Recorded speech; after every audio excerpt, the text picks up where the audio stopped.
Hello everyone, स्वागत है आपका हमारे YouTube channel history for you में।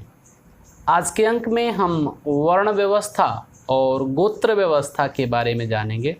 साथ ही महाभारत कालीन में वर्ण व्यवस्था किस रूप में विद्यमान थी, इसे भी हम जानने का प्रयत्न करेंगे।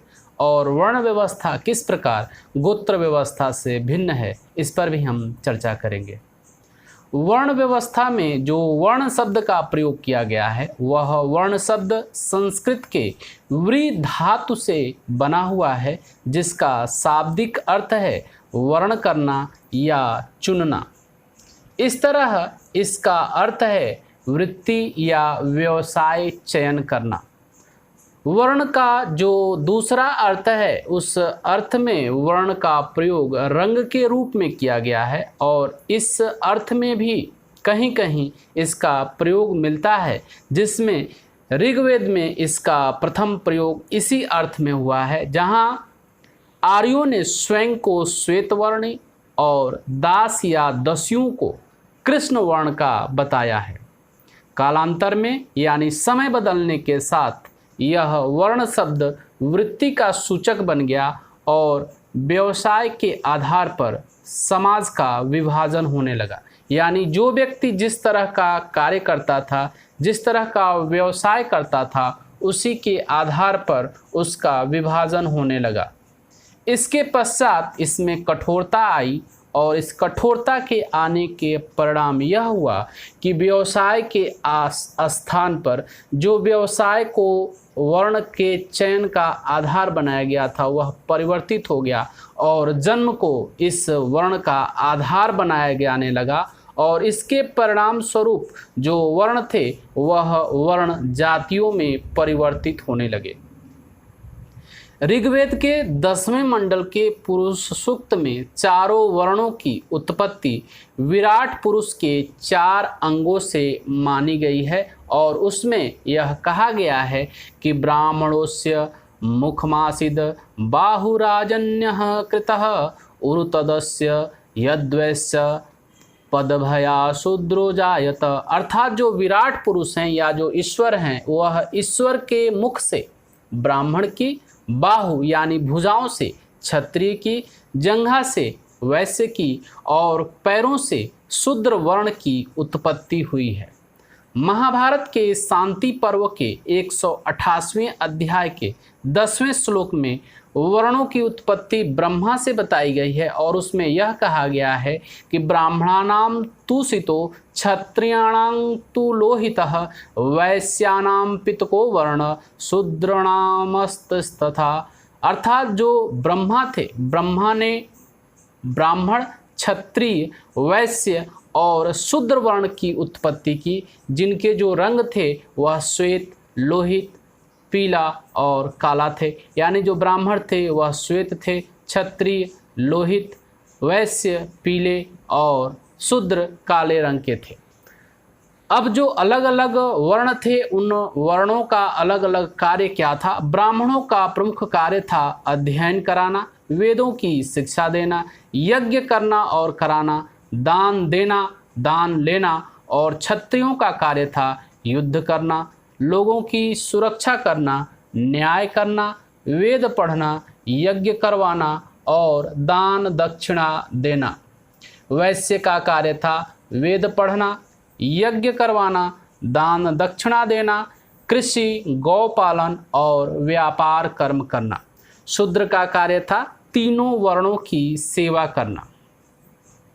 महाभारत के आदि पर्व के 131वें अध्याय के 31 से 60 तक के श्लोकों में एकलव्य की कथा दी गई है, और यह एकलव्य की कथा इसलिए जानना आवश्यक है, इसके माध्यम से हम महाभारत कालीन जो वर्ण व्यवस्था व्याप्त थी, जो वर्ण व्यवस्था में लोगों के साथ किए जाने वाले व्यवहार थे, उनको हम जानेंगे। इसमें द्रोणाचार्य के पास एक बार निषाद राज हिरण्यधनु का पुत्र एकलव्य धनुर्विद्या सीखने के लिए आया। द्रोणाचार्य तत्कालीन समय में धनुर्विद्या के प्रकांड आचार्य थे, और वह पांडवों और कौरवों को अस्त्र शस्त्र की विद्या देते थे, उसका ज्ञान उन्हें दिलाते थे। लेकिन निम्न वर्ण के होने के कारण, एकलव्य का वर्ण निम्न था, उसके कारण द्रोणाचार्य ने एकलव्य को अपना शिष्य नहीं बनाया, किंतु दृढ़ इच्छा शक्ति के धनी एकलव्य ने गुरु द्रोण की मिट्टी की प्रतिमा बनाकर अभ्यास करने लगा और एक बार अभ्यास करने के क्रम में ही एकलव्य को देखकर हस्तिनापुर का एक कुत्ता भौंकने लगा। इसके कारण एकलव्य ने 7 बाणों से उसका मुख भर दिया और इसके कारण उस कुत्ते का मुंह बंद हो गया। जब वह कुत्ता उस कुत्ते को पांडवों ने देखा कि इस कुत्ते के मुंह में खरोच भी नहीं आई है, किसी तरह का कोई कटे का निशान नहीं है और उसका मुंह भी बंद हो गया है, तो उन्होंने उस धनुर्धर की खोज करना प्रारंभ किया। जो वह धनुर्धर कौन सा है जो इतने अपने धनुर्विद्या में निपुण है, जो एक कुत्ते के मुंह को अपने बाणों से इस प्रकार बिध दिया कि उसके मुख में किसी प्रकार की खरोच भी नहीं आई और उसका मुंह भी बंद हो गया। काफ़ी खोजबीन के बाद उस धनुर्धर की खोज हुई तो उसने अपना परिचय द्रोण शिष्य के रूप में बताया और तब अर्जुन ने गुरु द्रोण से पूछा कि आपने तो आशीर्वाद दिया था कि पृथ्वी पर तुम ही सर्वश्रेष्ठ धनुर्धर रहोगे, किंतु आपका यह शिष्य तो मुझसे भी श्रेष्ठ है। तब गुरु द्रोण ने गुरु दक्षिणा में एकलव्य का अंगूठा मांग लिया और इस दक्षिणा को एकलव्य ने सहर्ष अपना अंगूठा काट करके दे दिया और इस तरह अर्जुन ही सर्वश्रेष्ठ धनुर्धर धारी रहा। यह इस घटनाक्रम को प्रमाणित करती है कि तत्कालीन समय में एक राजा का पुत्र ही राजा होगा और अर्जुन एक राजा का पुत्र था, इसलिए उसे इस ढंग से शिक्षा दी गई कि वह भी राजा बन सके। इसी तरह रंगभूमि में जब कर्ण ने अर्जुन को द्वंद्व युद्ध के लिए ललकारा तो कृपाचार्य उससे पूछते हैं कि कर्ण, पहले तुम्हें अपने कुल का परिचय देना होगा, क्योंकि राजकुमार नीच कुल के लोगों से युद्ध नहीं करते। ये दोनों घटनाक्रम इस बात को बताते हैं कि तत्कालीन समय में यानी महाभारत में जो वर्ण व्यवस्था थी वह वर्ण व्यवस्था कठोरतम रूप में व्याप्त थी। उच्च वर्ण और निम्न वर्ण के लोगों के साथ अलग अलग ढंग से व्यवहार किया जाता था और शिक्षा दीक्षा का जो दायित्व था, जो शिक्षा ग्रहण करने का अधिकार था, वह सभी को प्राप्त नहीं था। जो उच्च कुल के उत्पन्न थे उन्हें ही सर्वोच्च शिक्षा, अच्छी शिक्षा मिल सकती थी। इसी तरह शास्त्रों में यह भी कहा गया है कि मात्र क्षत्रिय ही राजा हो सकते हैं, लेकिन इसके भी अपवाद मिलते हैं और यह अपवाद महाभारत में मिलता है जब दुर्योधन ने सूत पुत्र होने के बावजूद कर्ण को अंग देश का राजा बनाया। इसके अलावा शुंग और कण्व वंश के जो राजा थे वह राजा भी ब्राह्मण थे और गौतमी पुत्र सातकर्णी ने स्वयं को ब्राह्मण बताते हुए क्षत्रियों के दर्प का हनन करने वाला बताया। और यही नहीं, उसने शक शासक रुद्रदामन की पुत्री के साथ अपने पुत्र पुलमावी का विवाह करवाया था, जबकि ब्राह्मणों ने मध्य एशिया से आए हुए शकों को म्लेच्छ और बर्बर कहा था। यहाँ यह अत्यंत विरोधाभास है कि एक ओर सातवाहन नरेश चतुर्वर्णी व्यवस्था को बनाए रखने के लिए 4 वर्णों के बीच विवाह संबंधों पर रोक लगाते हैं कि जो ब्राह्मण है वह ब्राह्मण कुल में ही शादी करेंगे, जो क्षत्रिय हैं क्षत्रिय में, वैश्य वैश्य में, शूद्र शूद्र में। दूसरी तरफ वह नियम भंग करके शकों के साथ विवाह संबंध भी स्थापित करते हैं। अब हम गोत्र व्यवस्था के बारे में जानेंगे। लगभग 1000 ईसा पूर्व में यह गोत्र प्रथा अस्तित्व में आई।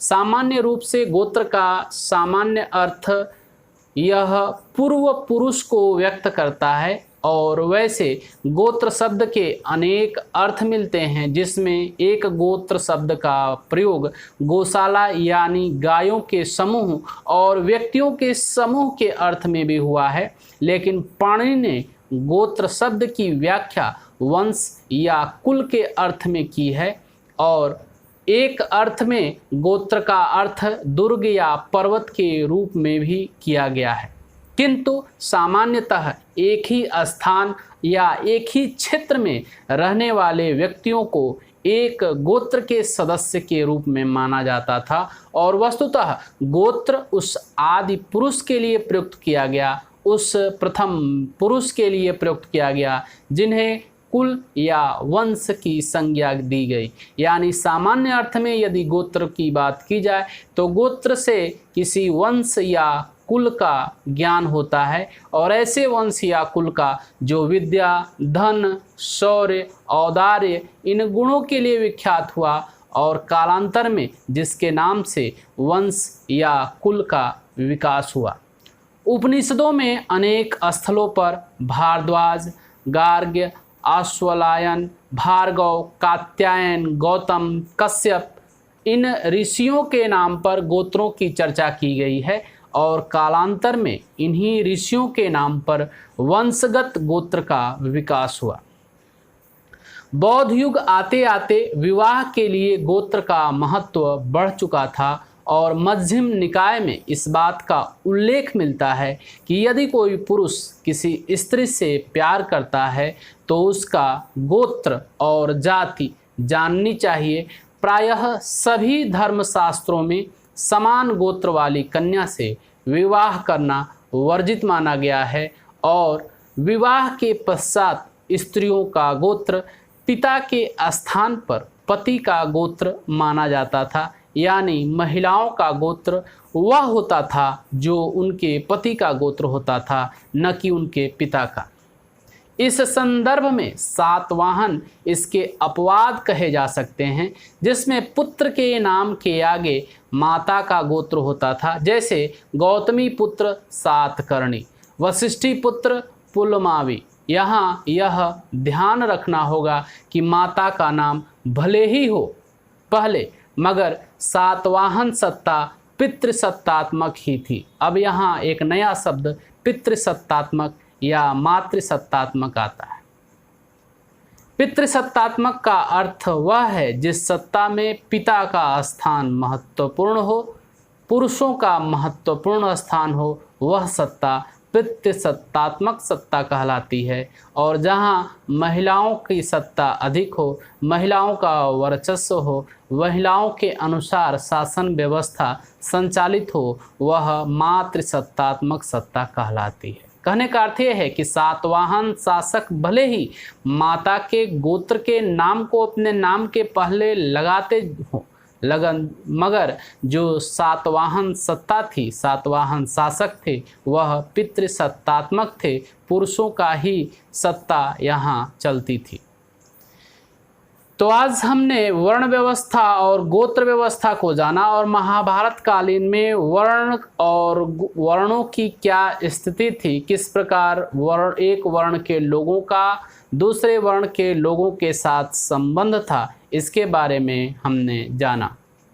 परीक्षा में वर्ण व्यवस्था और गोत्र व्यवस्था किस प्रकार एक दूसरे से भिन्न है, यह प्रश्न पूछा गया है।